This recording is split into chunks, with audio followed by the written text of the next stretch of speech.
믿음으로 기생 라합은 정탐꾼을 평안히 영접하였으므로 순종하지 아니한 자와 함께 멸망하지 아니하였도다.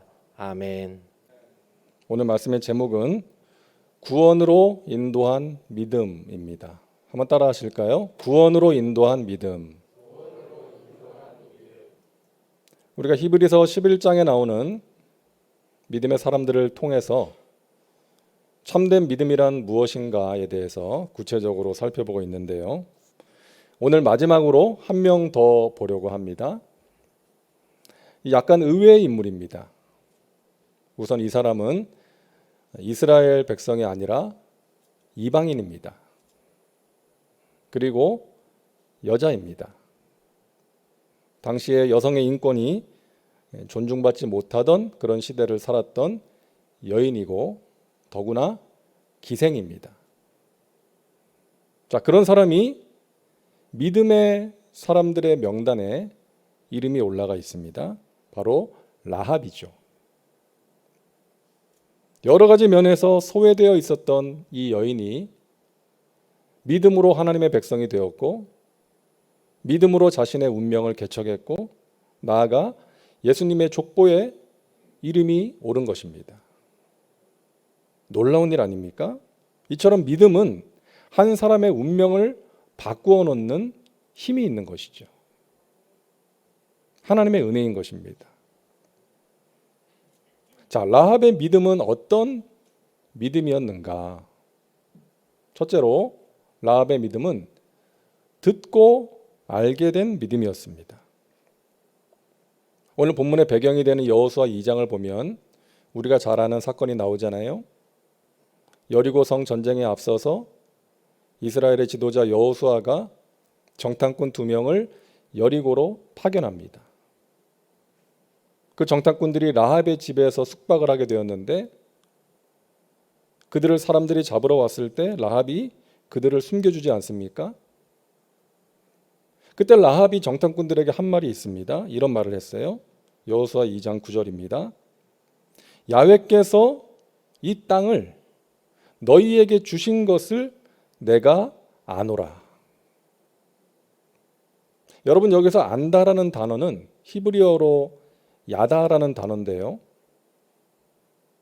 어떤 때 쓰여졌냐 하면 아담이 하와와 동침함에 그 말씀에 있어서 동침하다라는 단어도 히브리어 야다입니다. 그러니까 아는데 어떻게 아는 거예요? 단지 지식적으로 아는 것이 아니라 체험을 통해서 확실하게 아는 것입니다. 지금 라합이 확신을 가지고 말한 거예요. 하나님께서 이 성을 너희에게 주신 것을 내가 안다. 자, 라합이 어떻게 이런 믿음을 갖게 되었을까요? 어떻게 이런 확신을 갖게 되었을까요? 여호수아 2장 10절입니다. 너희가 애굽에서 나올 때에 야훼께서 너희 앞에서 홍해 물을 마르게 하신 일과 너희가 요단 저쪽에 있는 아모리 사람의 두 왕 시온과 옥에게 행한 일, 곧 그들을 전멸시킨 일을 우리가 들었음이니라. 자, 하나님에 대해서 들은 거예요. 하나님께서 행하신 일에 대해서 들은 것입니다. 들음으로써 믿게 된 것이죠. 이 들음이 믿음의 출발이 된 것입니다. 자, 그런데 하나님에 대한 이 소문은 라합만 들은 게 아니잖아요. 여리고에 사는 사람들 대부분이 듣지 않았겠습니까? 하지만 그들은 야훼라는 신이 여러 신들 중에 하나라고 생각한 거예요. 자신들이 믿고 섬기는 가나안의 여러 신들이 있고 저 이스라엘 백성들이 섬기는 야훼라는 신이 있다, 이 정도만 생각한 거예요. 자신들이 믿고 따르던 신을 버리고 하나님을 믿기로 결단하지 못한 것입니다. 만약에 그런 사람이 있었다면, 하나님을 믿은 사람이 있었다면 하나님께서 그들도 구원하시지 않았겠어요? 그런데 오직 라합만이 하나님이 여러 신들 가운데 하나가 아니라 이 땅을 창조하시고 다스리시는 유일하신 하나님이시라고 믿었던 것입니다. 그래서 여호수아 2장 11절에 이렇게 말하죠. 너희 하나님 야훼는 위로는 하늘에서도 아래로는 땅에서도 하나님이시니라. 라합은 하나님을 그렇게 믿은 거예요. 그리고 확신에 찬 고백을 할 수가 있었던 것입니다. 사랑하는 여러분, 하나님을 믿는다는 것 정말 놀라운 일 아닙니까? 눈에 보이지 않는 하나님을, 지금도 살아계신 하나님, 나와 함께 하시는 하나님, 나의 병을 고쳐주시고 나의 기도에 응답하시는 하나님으로 믿을 수 있다는 것, 이 기적 같은 일입니다. 저와 여러분이 그 기적의 주인공이에요. 하나님께서 우리를 사랑하셔서 그와 같은 믿음을 선물로 주신 줄로 믿으시기 바랍니다. 그리고 감사하시기 바랍니다. 놀라운 은혜를 우리가 받은 거예요. 여러분, 라합의 믿음은 하나님에 대해서 듣는 것으로 출발했습니다. 말씀을 듣는 것이 믿음의 출발이라는 거예요. 그래서 우리가 잘 아는 말씀 로마서 10장 17절에 그러므로 믿음은 들음에서 나며 들음은 그리스도의 말씀으로 말미암았느니라. 여러분도 믿음을 그렇게 가지셨잖아요. 누군가가 전해준 하나님에 대한 말씀을 들음으로, 예배 때 선포되는 말씀을 들을 때, 또는 기록되어진 성경 말씀을 읽고 묵상하다가 어떤 말씀을 통해서, 그리고 살아가면서 경험하는 이런저런 문제와 사건을 통해서, 체험을 통해서 하나님이 믿어지고 말씀이 믿어진 것이죠. 저는 말씀드린 것처럼 모태신앙으로 어릴 때부터 신앙생활을 했는데 형식적으로 교회만 다녔어요. 부모님과 함께. 그리고 지식적으로만 아는 하나님이었어요. 그러다가 이제 사고를 당해서 이제 죽음의 고비를 넘기면서 내가 듣고 알고 있던 하나님에 대한 지식이 믿음이 되더라고요. 하나님 살아계시고 하나님 죽은 자를 살리시고 없는 것을 있는 것으로 부르시는 전능하신 분이시고 나를 사랑하신다는 그 하나님에 대한 분명한 믿음이, 확신이 생기는 거예요. 흔들리지 않는 믿음이었습니다. 그런데 우리가 신앙생활을 하다 보면 그 믿음이 식어질 때가 있잖아요. 겨울에 커피나 차를 마실 때 따끈하게 마셔야 되는데, 그래야 맛이 있는데 그 식은 커피 마시는 것 같은 그런 느낌. 뜨겁지도 않고 차지도 않은 그런 상태가 될 때가 있지 않습니까? 그럴 때 나의 마음에 부딪히는 하나님의 말씀이 필요한 거예요. 나의 영혼을 깨우는 하나님의 말씀. 선포되는 말씀을 듣다가, 기록되어져 있는 말씀을 읽고 묵상하다가, 나의 삶의 자리에서 어떤 일을 경험할 때 하나님께서 주시는 말씀, 나에게 주시는 말씀이 있을 때 우리가 영적으로 다시금 뜨거워질 수 있고 하나님을 향한 굳건한 믿음 가지고 살아갈 수가 있는 것입니다. 말씀의 장작이 필요한 거예요. 말씀의 장작이 있어야 우리 안에 불이 타오르는 것입니다. 그래서 우리가 매주 듣는 말씀, 그리고 매일 듣는 말씀이 단지 우리의 지식을 늘려주는 그런 차원에서 끝나는 것이 아니라 나의 영혼육을 새롭게 하는 그런 하나님의 은혜가 있기를 주님의 이름으로 축복합니다. 우리에게 그 말씀이 필요합니다. 말씀을 들어야 되고 우리가 듣고 아는 말씀이 믿어져야 되는 거예요. 자, 둘째로 라합의 믿음은 행동이 따르는 믿음이었습니다. 라합의 믿음은 정탐꾼들을 숨겨주고 피할 길을 열어주는 행동으로 이어졌어요. 라합의 도움이 아니었다면 이 정탐꾼들은 죽었겠죠. 발각돼서 죽었을 거예요. 라합의 행동은 목숨을 건 행동이었습니다. 죽을 수도 있는 거예요. 용기 있는 행동이었습니다. 하나님에 대한 믿음이 그런 용기 있는 행동을 가능하게 했던 것이죠. 여러분, 성경에서 행함을 강조하는 책이 있지 않습니까? 야고보서죠.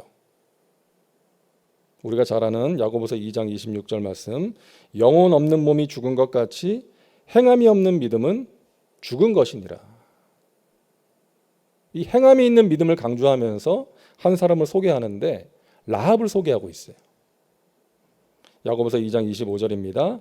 또 이와 같이 기생 라합이 사자들을 접대하여 다른 길로 나가게 할 때에 행함으로 의롭다 하심을 받은 것이 아니냐.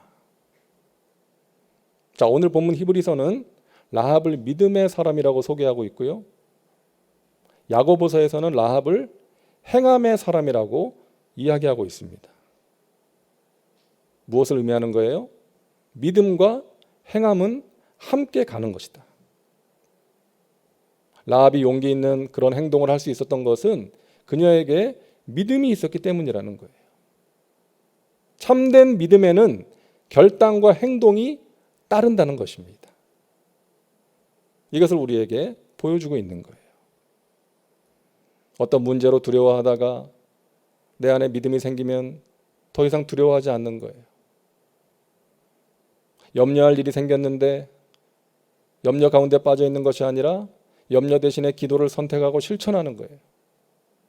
그러함으로 내 마음과 생각을 지켜주시는 하나님의 평강을 경험하는 것입니다. 누군가를 미워하는 마음이 생겼을 때 그 마음을 하나님 앞에 내어놓고 성령의 도우심을 구하는 거예요. 여러분, 이게 쉽지 않잖아요. 미움과 분노가 생기면 기도하기도 어려워요. 하지만 그 마음을 하나님 앞에 솔직하게 내어놓고 하나님의 도우심을 구하는 것입니다. 그러함으로 내 마음을 다스려 주시고 깨어진 관계를 회복시켜 주시는 그 하나님의 은혜의 역사를 경험하는 거예요. 그게 믿음입니다. 어려운 가운데 있는 사람들을 볼 때 단지 안타까워하고 불쌍히 여기는 것으로 끝나는 것이 아니라 그 사람을 위해서 진심으로 기도하고 실제적인 도움을 베풀어 주는 거예요. 어려운 자에게 냉수 한 그릇 주는 거예요. 그게 믿음이라는 거예요. 저는 말씀을 준비하면서 이런 생각을 했습니다. 하나님께서 왜 히브리서 11장에서 이렇게 많은 분량을 할애해서 믿음의 사람들에 대해서 이야기를 하시는 걸까? 왜 지난 석 달 가까이 우리 교회에서 이 말씀을 나누게 하신 걸까? 생각을 하는데 하나님이 우리에게 주시는 메시지가 있더라고요. 이것이 바로 너의 이야기다. 너가 이 시대의 아브라함이고 너가 이 시대의 요셉이요 라합이다. 너가 그렇게 살아야 된다. 저와 여러분에게 주시는 하나님의 메시지인 줄로 믿습니다. 우리가 히브리서 11장에 나오는 믿음의 사람들을 보면서 주님, 저도 이 사람들처럼 살기를 원합니다. 내가 지금 처한 상황이 어렵고 힘들고 나의 믿음이 부족하고 연약하지만 제가 이 사람들처럼 믿음으로 살아내기를 원합니다. 믿음으로 난관을 돌파하고 하나님 말씀하실 때 믿음으로 순종함으로 하나님이 주시는 승리를 체험하기를 원합니다. 제가 그렇게 살겠습니다. 주님의 기쁨이 되겠습니다.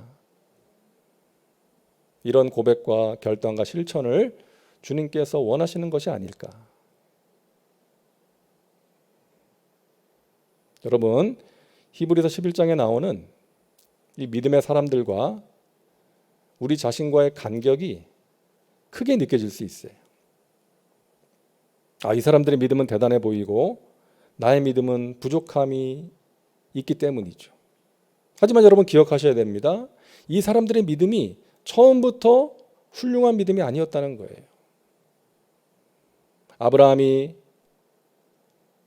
75년 동안 살았던 그 땅을 떠나서 하나님께서 지시할 알지 못하는 땅으로 간다는 것이 여러분 쉬웠겠습니까? 고민 많이 했을 거예요. 그 나이에 아들 준다는 약속 믿기가 쉬웠겠어요? 오랜 세월 수많은 갈등과 의심이 있지 않았겠습니까? 여러분, 믿음의 여정에 있어서 갈등과 의심이 생기는 것은 당연한 것입니다. 우리가 때로는 넘어지기도 하고 때로는 실수하기도 하고 때로는 하나님께서 기뻐하시지 않는 모습으로 살아갈 때가 있어요. 하나님의 말씀이 믿어지지 않고 하나님에 대한 믿음도 식어질 때가 있지 않습니까? 하지만 그런 과정을 통해서 우리가 뒤로 물러나는 것이 아니라 그런 과정을 통해서 하나님께서 기뻐하시는 믿음으로 나아갈 수 있어야 한다는 것입니다. 성숙한 믿음으로 자라갈 수 있어야 돼요. 부부싸움 안 하는 부부 있나요? 이제 결혼한 지 얼마 안 된 커플들은 이것 때문에 힘들어 하더라고요. 우리가 싸웠다는 사실 때문에. 우리가 싸우다니. 저 사람이 나한테 이럴 수 있나? 결혼하더니 달라졌네. 이러면서 힘들어하는 거예요. 하지만 여러분, 부부간의 갈등은 당연한 거예요. 서로 다른 두 사람이 함께 사는데 어떻게 갈등과 다툼이 없겠습니까? 중요한 것은 그 갈등을 지혜롭게 해결해 나가는 거예요. 서로에 대한 이해와 배려의 폭을 넓히고 나 자신의 자아가 너무나 강하구나. 상대방의 잘못만 보는 것이 아니라 자기 자신의 모습을 보면서 다듬어지고 그렇게 함께 갈등과 다툼을 해결해 나가는 것이 건강한 관계인 것이죠. 교회도 마찬가지입니다. 많은 사람들이 모였는데 어떻게 갈등과 다툼이 없겠어요? 하나님께서 원하시는 것은 우리가 그 갈등과 다툼을 하나님께서 기뻐하시는 모습으로 지혜롭게 해결해 나가는 거예요. 그것을 통해서 우리가 자라가는 것입니다. 건강한 교회는 문제가 없는 교회가 아니라 문제를 통해서 공감 능력과 소통하는 능력을 키워가는 교회라는 거예요. 자기 자신의 생각만 주장하는 것이 아니라 저 사람은 왜 저런 생각을 하고 왜 저런 주장을 할까? 생각하는 거예요. 귀를 기울이는 것이죠. 그리고 나와 다른 생각도 존중하고 인정해 줄 수 있는 것이죠. 함께 기도하면서 하나님의 뜻을 찾아 나가는 그런 과정을 통해서 우리가 함께 성숙해 가는 것, 그것이 건강한 관계 아니겠습니까? 하나님과의 관계도 마찬가지입니다. 갈등과 의심과 회의가 생길 때가 있다는 것이죠. 하지만 그럴 때 기도하고 말씀을 붙들면서 성령의 인도하심을 구하면서 성숙한 믿음으로 나가야 한다는 것입니다. 자, 여러분, 믿음은 하나님께서 말씀하실 때 반응하는 거예요. 하나님이 주시는 복, 하나님이 주시는 은혜는 순종이라는 바구니에 담겨져서 오는 것입니다. 믿음은 순종입니다. 그런데 내 믿음이 100%가 되어서 순종하는 게 아니잖아요. 내 안에 의심이 있고 갈등이 있고 두려움이 있지만 하나님께서 말씀하시니까 그 말씀에 반응해서 행동하는 것입니다. 여러분, 안정적인 삶을 살고 있던 아브라함에게 고향을 떠나라, 너에게 복을 줄 것이니 너의 고향을 떠나라고 하셨을 때 아브라함이 어떻게 반응했어요? 좋은 말씀 감사합니다. 은혜 받았습니다. 다음 주에 또 뵙겠습니다. 이러지 않았잖아요. 마음에 두려움과 의심이 있었지만 하나님의 말씀을 듣고 짐 싸가지고 떠난 거예요. 여러분, 베드로를 보세요. 밤새도록 고기를 잡으려고 했는데 잡지를 못했습니다. 피곤했어요. 그물까지 다 씻었습니다. 그런데 예수님께서 깊은 데로 가서 그물을 내려 고기를 잡으라고 하시는 거예요. 순종하기 힘든 말씀이었지만 예수님의 말씀에 행동으로 반응했을 때 하나님께서 놀라운 은혜를 베드로에게 허락하신 줄로 믿습니다. 여러분, 이것이 순종입니다. 하나님의 말씀이기에 내 몸이 움직일 때, 내 삶이 달라질 때, 내가 반응할 때 그 순종을 통해서 경험하는 하나님의 은혜가 있다는 것 여러분 믿으시기를 바랍니다. 오늘 각자의 처소에서 하나님을 예배하기까지 아마 순탄하지 않았던 분들도 있을 겁니다. 내 몸과 마음의 상태가 좋지 않아서, 내가 이런 상태로 예배를 드려야 되나? 예배 드리기 싫다. 이런 생각하신 분 혹시 있을지 모르겠어요. 하지만 내 마음과 컨디션은 100%가 아니지만, 아니 50%도 안 되지만 하나님을 예배하는 것이 하나님의 뜻이기에 열심히 찬양하고 말씀에 귀를 기울이고 탄식 같은 기도라도 드리면 하나님께서 그것을 보시고 귀한 은혜를 베풀어 주신다는 것입니다. 우리가 100%가 되어서 순종하는 게 아니에요. 부족하지만, 두렵지만, 갈등이 있지만, 의심이 있지만 신실하신 하나님, 정확하신 하나님께서 말씀하시기에 거기에 반응하는 것입니다. 그것이 순종이라는 거예요. 그리고 그런 과정을 통해서 우리가 조금씩 성장해 나가는 것입니다. 그래서 여러분 자신의 모습을 보시면서 믿음이 연약하고 부족하다고 낙심하지 마시고, 또 주위에 누군가를 보시면서 그 사람의 부족한 믿음을 보면서 낙심하지 마시고 하나님께서 행하실 일을 기대하며 기다리시기를 바랍니다. 어린 아기가 기어다니다가 이제 힘겹게 일어서서 첫 발을 뗄 때 우리 부모님들이 얼마나 기뻐합니까? 그 첫 걸음이 여러 걸음과 뛰는 것의 출발이기 때문이죠. 우리를 보시는 하나님도 마찬가지입니다. 우리가 연약하지만 부족하지만 하나님의 말씀에 순종의 그 걸음을 떼면 하나님께서 그것을 기뻐하시고 우리를 붙들어 주시고 더 많은 걸음으로 또 높은 곳으로 올라갈 수 있도록 하나님의 귀한 은혜와 복을 누리며 살아갈 수 있도록 도와주실 줄로 믿으시기를 바랍니다. 하나님께서 무언가를 말씀하시고 여러분 깨닫게 하실 때 반응하시기 바랍니다. 그것이 믿음이에요. 셋째로 라합의 믿음은 구원으로 인도한 믿음이었습니다. 라합은 정탐꾼들을 도와주고 나서 그들에게 간청을 합니다. 여호수아 2장 12절과 13절이요. 그러므로 이제 청하노니 나의 부모와 나의 남녀 형제와 그들에게 속한 모든 사람을 살려주어 우리 목숨을 죽음에서 건져내라. 자, 라합이 하나님을 알고 구원받는 길을 알고 나니까 가족들이 생각이 나는 거예요. 그래서 간청한 것이죠. 나뿐만이 아니라 우리 가족들, 우리 형제들도 구원하여 주옵소서. 그러자 정탐꾼들이 말하는 거예요. 좋다. 우리가 이 성을 공격할 때에 너희 가족들 너희 집에 다 모이게 하고 우리를 달아 내려주는 이 붉은 줄을 창문에 매달아 놔라. 그리하면 너와 가족들이 구원을 받게 될 것이다. 라합의 집 창문에 매달린 그 붉은 줄이 라합과 그녀의 가족들을 구원한 것처럼 우리 예수님께서 십자가에서 흘리신 그 붉은 피가, 그 보혈이 우리를 죄와 저주와 사망에서 구원해 낸 것입니다. 십자가의 은혜죠.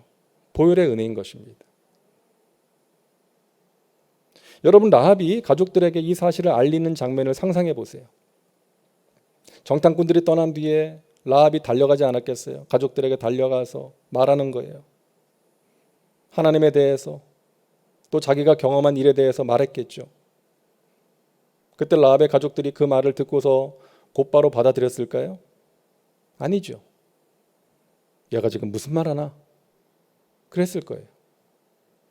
다른 신을 믿는 그들이 하나님을 받아들인다는 게 쉽지 않았을 거예요. 더구나 라합은 기생 아닙니까? 가족들도 외면한 그런 여인이었을지도 몰라요. 얘가 기생일을 하더니 어떤 사내놈들 말에 속아가지고 헛소리를 하는구나. 이랬을지도 모르는 거죠. 하지만 라합은 간절하게 자기 부모와 형제들을 설득하지 않았겠어요? 여러분, 내 말을 믿으셔야 돼요. 그래야 우리가 살 수 있어요. 우리가 믿는 신은 이 땅의 신이지만 하나님은 하늘과 땅의 신이세요. 그분이 애굽에게, 그 강대국 애굽에 하신 일을 보세요. 그리고 지금까지 수많은 전쟁에서 이스라엘 백성들을 승리케 하신 분이세요. 우리 성도 하나님께서 이스라엘에게 주실 거예요. 우리는 그분을 믿어야 돼요. 우리 집에 모이세요. 그리고 창문에 붉은 줄을 매달면 우리는 살 수 있어요. 그 라합의 간절한 설득에 결국 가족들이 마음을 열게 된 것이죠. 그리고 라합의 집에 모이게 된 거예요. 그리고 여리고 멸망의 날에 라합과 그녀의 가족들은 구원을 받게 된 것입니다. 그 가족들이 라합한테 얼마나 감사했겠어요. 라합, 너 덕분에 우리가 살았구나. 안 그랬으면 우리가 다 죽었을 텐데 고맙다. 사랑하는 여러분, 이 자리에 또는 영상으로 예배드리는 처소에 아마 라합 같은 분 계실 거예요. 가정에서 처음으로 예수 믿은 분, 그래서 힘들게 신앙생활 하시면서 가족들의 구원을 위해서 오랜 세월 기도하시고 전도하셔서 결국 가족들을 구원의 길로 인도하신 분들 계실 겁니다. 그리고 지금도 믿지 않는 가족들의 구원을 위해서 간절히 기도하시는 분들 계실 거예요. 오늘 하나님께서 그분들에게 위로하시고 격려하시는 말씀을 여러분 들을 수 있기를 바랍니다. 너가 이 시대의 라합이다. 너가 너의 가정의 라합이다. 담대하게 나를 전하고 낙심하지 말고 포기하지 말아라. 주님께서 여러분들에게 말씀하십니다. 여러분 한 사람이 너무나도 귀합니다. 여러분 한 사람을 통해서 여러분의 가정이 구원을 받는 거예요. 여러분 한 사람을 통해서 우리 교회가 더욱더 건강한 교회가 될 줄로 믿습니다. 여러분의 기도, 여러분의 헌신, 여러분의 변화를 통해서 하나님께서 영광을 받으실 거예요. 하나님께서 우리의 가정과 우리의 공동체를 새롭게 하실 것입니다. 여러분, 하나님의 시선은 군중을 향해 있지 않아요. 각 개인을 향해 있습니다. 하나님께서 우리 각 사람을 보고 계시고 우리를 아십니다. 우리의 기도를 통해서 성실하게 일하고 계십니다. 우리 한 사람 한 사람이 너무나도 귀한 거예요. 우리 각 사람이 라합처럼 확신을 갖기를 원하세요. 라합처럼 하나님 말씀에 반응하기를 원하십니다. 라합처럼 용기 있는 행동을 하기를 원하시는 거예요. 가족을 살리고 이웃을 살리고 주님의 몸된 교회를 든든하게 세우는 일에 쓰임받기를 원하시는 것입니다. 저와 여러분 모두가 이 시대의 라합, 하나님이 주시는 믿음으로 승리하고 운명을 바꾸고 내가 속한 공동체를 든든하게 세워나가는 그런 은혜의 통로, 축복의 통로로 더욱더 귀하게 쓰임받으시기를 주님의 이름으로 축원합니다. 자, 오늘로써 히브리서 11장 이 믿음의 사람들 이제 말씀을 마무리하는데 제가 시 한 편을 읽어드리려고 합니다. 정은주라는 시인이 쓴 기도하게 하소서라는 시입니다. 나를 위해 기도하게 하소서. 남을 위해 기도하기 전에 나를 위해 먼저 기도하게 하소서. 남을 위해 눈물 흘리기 전에 나를 위해 먼저 눈물 흘리고 남을 사랑하기 전에 나를 먼저 사랑하도록 인도하소서. 내 마음의 호수가 잔잔해야 배를 띄울 수 있고 내 마음의 등불이 밝아야 길을 나설 수 있으며 내 가슴에 사랑이 있어야 남의 사랑을 느낄 수 있지요. 남의 잘못을 보기 전에 나의 부끄러움을 알게 하시고 남을 탓하기 전에 나 자신을 나무라게 하소서. 남 앞에 서기 전에 거울에 내 모습 비추어 보듯 남에게 말하기 전에 그 말을 먼저 나에게 해보고 그것이 아프면 부드러운 말로 고치게 하소서. 그러나 나를 향한 기도를 통해 내가 이기적이 되거나 교만하지 않도록 하시고 언제나 겸손한 마음으로 남을 섬기고 진실로 사랑하게 하소서. 이 시가 참 마음에 와닿더라고요. 우리가 누군가를 섬기고 누군가에게 사랑을 전하고 하나님 나라와 영광을 위해서 귀하게 쓰임받기 위해서는 먼저 우리가 하나님 앞에 바로 서야 되겠습니다. 우리 안에 하나님이 주시는 사랑과 믿음과 소망이 넘쳐나야 되겠습니다. 먼저 우리가 우리 자신의 모습을 살피고 날마다 새롭게 되어야 될 줄로 믿습니다. 여러분, 믿음으로 사시기를 바랍니다. 믿음으로 사는 자는 하늘 위로 받겠네. 무슨 일을 만나든지 만사 형통하리라.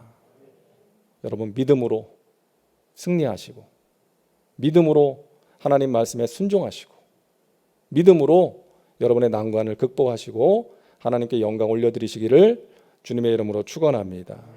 믿음으로 하나님이 주시는 은혜와 복을 누리며 살아가시기를 주님의 이름으로 축원합니다. 기도합니다. 하나님, 우리에게 믿음을 주시니 감사합니다.